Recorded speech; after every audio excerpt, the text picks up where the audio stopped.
મહેસાણાના અંબલિયાસણમાં મંદિર પ્રવેશ મુદ્દે વિવાદ સામે આવ્યો છે। અંબલિયાસણ સ્ટેશન પાસે આવેલા મહાદેવ મંદિરમાં અનુસૂચિત જાતિના પરિવારને મંદિર પ્રવેશતા અટકાવવાનો આક્ષેપ છે। મહેસાણાના અંબલિયાસણમાં મંદિર પ્રવેશ મુદ્દે વિવાદ સામે આવ્યો છે। અંબલિયાસણ સ્ટેશન પાસે આવેલા મહાદેવ મંદિરમાં અનુસૂચિત જાતિના પરિવારને મંદિર પ્રવેશતા અટકાવવાનો આક્ષેપ કરવામાં આવ્યો છે। ફરિયાદ મુજબ મંદિર પ્રવેશ મુદ્દે આરોપીઓએ ફરિયાદીને જાતિ વિરુદ્ધ અપમાનજનક શબ્દો બોલી મંદિરમાં જતા અટકાવ્યા। ઉપરાંત ફરિયાદીની બહેન સાથે યોગ્ય વર્તન અને ઝપાઝપી કરવામાં આવી હોવાનો પણ આક્ષેપ છે।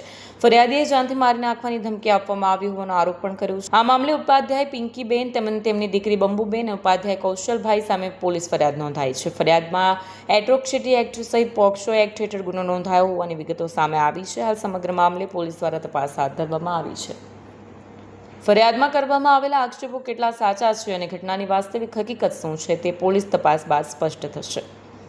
હું અંબલેસન સ્ટેશનની રહેવાસી છું। મારું નામ સોલંકી સૃષ્ટિ ધીરજકુમાર છે। મારી નાની બહેનના સાથે હું મહાદેવના મંદિરે દર્શન કરવા ગઈ હતી। અમે દર્શન કરવા જેવા મંદિરમાં ગયા તેવા તેમની પત્ની પિંકીબેન, પૂજારીના પત્ની પિંકીબેન, એમને અમને એમ કીધું કે તમે મંદિરમાં ના જાઓ।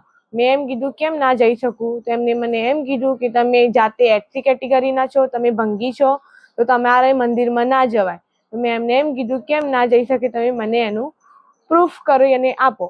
તો એમને મને એમ કીધું તારે મને આ બધું કહેવાની જરૂર નથી, અમે તને ના પાડી એટલે તારે નહીં આવવાનું અહીંયા અને મંદિરમાં દર્શન તારે નહીં કરવાના।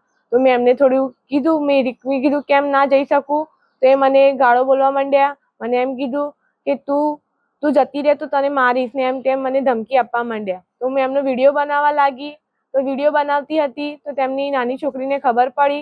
એ મને એમ કહેવા લાગે પહેલાં કે આ બધી અમારી પર્સનલ પ્રોપર્ટી છે, અમારું આ બધું મંદિર અમારું છે, તો તને ના બી આવવા દઈએ, તો તું કહેવાવાળી કોણ છે અમને અંદર આવવા માટેની એમ। તો મેં એમને એમ કીધું કે કેમ ના આવી શકું? તો એમને ખબર પડી કે હું વિડીયો બનાવું છું। તો એમના હસબન્ડ કૌશલભાઈને બોલાવીને મારા જોડેથી હાથમાંથી ફોન છીનવી લીધો અને અમારા ઉપર ઝપાઝપી કરવા લાગ્યા। બંને હસબન્ડ વાઈફ મળીને મારા ઉપર તૂટી પડ્યા અને મને મારવા લાગ્યા। મને અહીંયા નખ વગાડશે, મને એકદમથી દબાઈ નાખી, મારો ફોન છીનવીને લઈ ગયા। તો મારી નાની બેન મારા જોડે આવીને મને છોડાવવા લાગી। તો તેનો હસબન્ડ મારી નાની બેનને લઈ જઈને ગળચી દબાવી અને એને પછાડીને દિવાલમાં પછાડી અને એને માથામાં ઈજા થઈ છે। પછી એમના પત્ની ખુદ મારી બેનને મારવા લાગ્યા। એમના ઘરવાળા મને ફરીથી મારા ઉપર ઝપાઝપી કરવા લાગ્યા।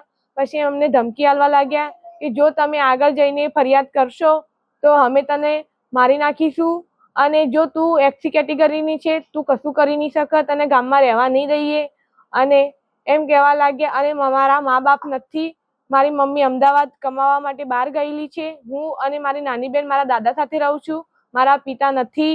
તો મને એમ કહેવા લાગી તમે લોકો કે ખરાબ કામ કૃત્ય કરો છો, એ રીતે મને ધમકાવવા લાગી અને મને દલીલ કરવા લાગી।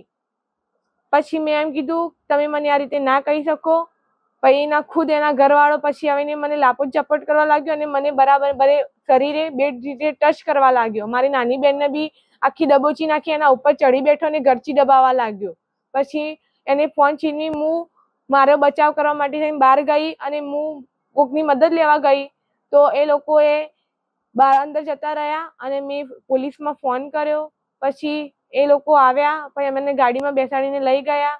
તો એ બેન પછી મને સમજાવવા લાગ્યા કે બેન તું આવું ના કરીશ। પહેલાં મને ધમકી આલીને પછી એમ કહે છે કે તું આવું ના કરીશ, તું કશું નહીં કરી શકે, કે તું પાછી વળી જાય અહીંયાથી। અહીંયા જુઓ એનું વિડીયો જર્નાલિસ્ટ ભાવિન ભાવસાર સાથે સત્ય ટીવી ન્યૂઝ મહેસાણા।